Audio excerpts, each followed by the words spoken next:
Hello. আজকে আমরা supply চেইনের যে রোলগুলোর কথা বলছিলাম যে কি department under supply chain management. তো এই ডিপার্টমেন্টগুলোর আসলে কার কী কাজ বা কে কী কাজ করে সেগুলো নিয়ে আমি কথা বলব। তো আমি এর আগে একটা ভিডিওতে বলছিলাম যে সাপ্লাই চেইন ম্যানেজমেন্ট টিম বা সাপ্লাই চেইন ম্যানেজমেন্ট ডিপার্টমেন্টের আন্ডারে সরাসরি মানে ওভারঅল সবাই একটা সাপ্লাই চেইনের আন্ডারে থাকে।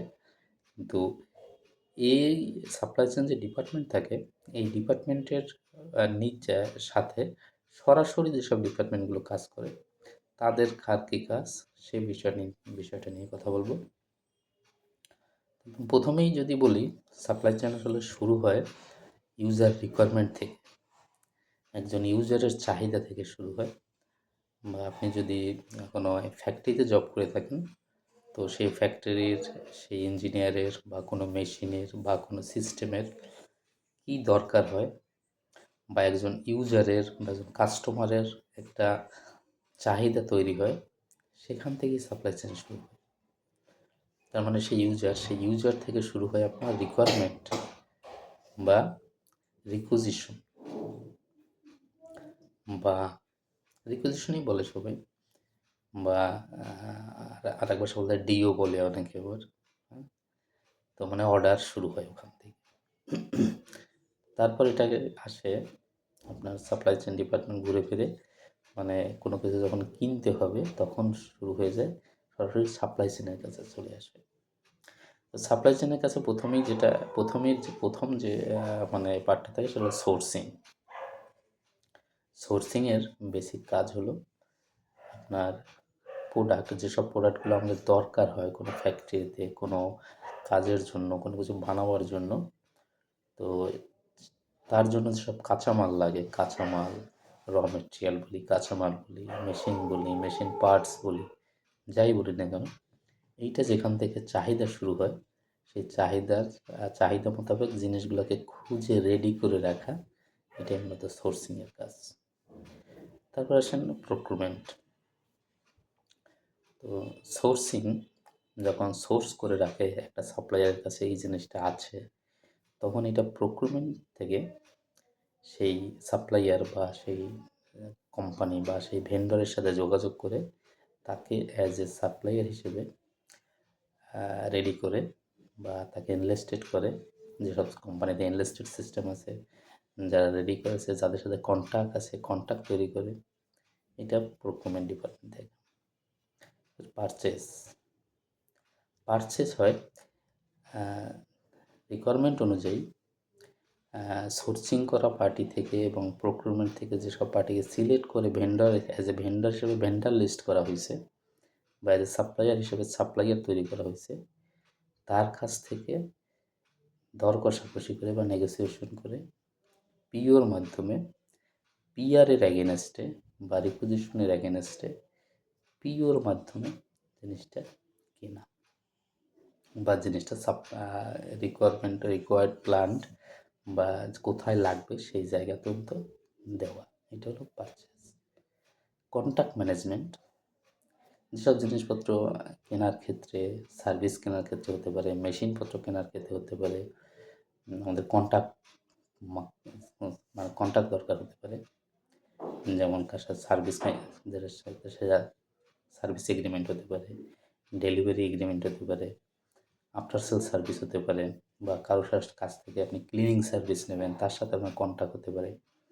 এইসব কন্ট্যাক্টগুলো যে রেডি করে সেটা মূলত কন্ট্যাক্ট ম্যানেজমেন্টের কাজ। টিএসডি, টেকনিক্যাল সার্ভিস ডিপার্টমেন্ট, এদের কাজ হলো যখন কোনো টেকনিক্যাল কাজ আসে, কোনো প্রতিষ্ঠানে কোনো টেকনিক্যাল কাজ দরকার হয়, সেটা হতে পারে কোনো মেশিন ইনস্টলেশন, হতে পারে কোনো সিস্টেম ইনস্টলেশন, হতে পারে কোনো service installation, testing, commissioning, technical জাতীয় যে কাজগুলো থাকে, এইগুলো মূলত টিএসডি থেকে দেখা হয়। এবার আসি ইম্পোর্ট। নাম শুনতে বুঝতে পারছেন ইম্পোর্ট কী জিনিস। মানে আমাদের দেশের বাইরে থেকে যেসব জিনিসপত্র নিয়ে আসতে হবে, এইটা যে ডিপার্টমেন্ট হ্যান্ডেল করে সেটা ইম্পোর্ট। এবার আছে এক্সপোর্ট। এক্সপোর্টটাও এরকম, আপনি দেশের দেশ থেকে বিদেশে যখন কোনো কিছু এক্সপোর্ট মানে পাঠাবেন, তো এইটা যাদের মাধ্যমে হয় সেটা এক্সপোর্ট ডিপার্টমেন্টের মাধ্যমে। এবার স্টোর খুবই গুরুত্বপূর্ণ একটা ডিপার্টমেন্ট সাপ্লাই চেনের। আপনার মেটেরিয়াল, ফিনিশ গুড, পার্টস এগুলো সব নিয়ন্ত্রণে রাখার জন্য যে ব্যাপারগুলো থাকে, বা রাখার জন্য, সাজাই রাখার জন্য, গুছায় রাখার জন্য যে যে টিম বা যে সেক্টরটা কাজ করে, এটা হলো স্টোর ডিপার্টমেন্ট। এবার ইনভেন্টরি, যারা মূলত কোথায় কি আছে, কি পরিমাণ আছে, তাদের রিকোয়ারমেন্ট কি, তার চেয়ে বেশি গেল কি কম গেল, বা এখানে কি ফাইন্যান্সিয়াল বিষয় জড়িত আছে, কত টাকা আটকে আছে, এইসব বিষয়গুলি নিয়ে যারা কাজ করবে সেটা ইনভেন্টরি। এরপর আছে আপনার supply chain analytics. Supply chain অ্যানালাইসিসের যে বিষয়গুলো আছে, পার্সেস অ্যানালাইসিসের যে বিষয়গুলো আছে, ইনভেন্টরি অ্যানালাইসিসের যে বিষয়গুলো আছে, এইগুলো যারা দেখে তারা মূলত inventory analysis, supply chain analysis এবং পার্সেস অ্যানালাইসিস।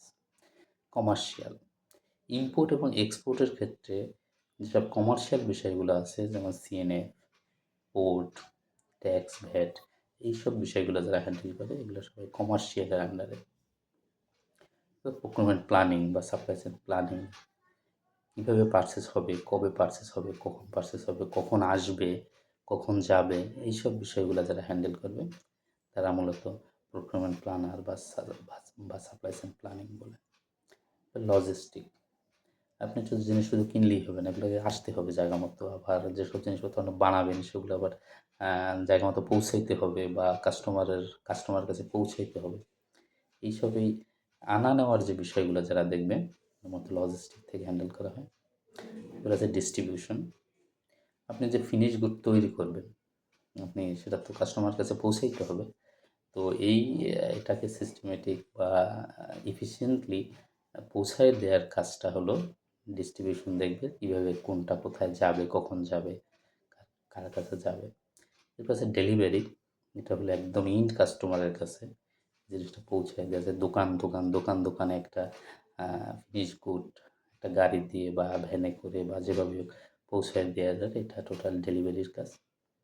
এছাড়াও আরও অনেক ডিপার্টমেন্ট বা অনেক কার্যক্রম আছে, যেমন আপনার রিটার্ন ম্যানেজমেন্ট আছে, যেসব জিনিসপত্র রিটার্ন হয় এগুলোকে কীভাবে নিয়ে আসবে, কীভাবে ম্যানেজ করবে, রিটার্ন ম্যানেজমেন্ট আছে।